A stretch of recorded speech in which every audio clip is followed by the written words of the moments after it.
இந்த மாதிரி எல்லாம் வீட்டை பார்த்துக்கணும், குடும்பத்தை பார்க்க ஸோ மச் ஆஃப் ரெஸ்பான்சிபிலிட்டிஸ் அவங்களுக்குள்ளேயும் திணிக்கப்பட்டு தான் வளர்க்கவே பட்டாங்க. ஸோ இப்படி தான் மில்லினியல்ஸ் நாங்கள் வளர்ந்தோம்.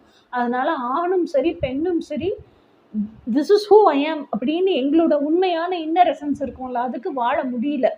சமூகம் எப்படி ஆசைப்படுதோ, எப்படி எங்களை அக்னாலேஜ் பண்ணுதோ, அதாவது அந்த சமூகத்தினுடைய மனத்திரையில நாங்கள் எப்படி இருக்கோமோ அப்படியே தான் எங்களை பிரதிபலிச்சு பிரதிபலிச்சு வளர்ந்து வந்தோம். ஆனால் ஒரு ஸ்டேஜில் ரொம்ப அந்த டாக்ஸிசிட்டி ஜாஸ்தியாகும் போது பேரண்ட்ஸ் கிட்டேயும் எமோஷ்னலாக நாங்கள் எதிர்பார்க்குற விஷயம் அவைலபிளாக இல்லை.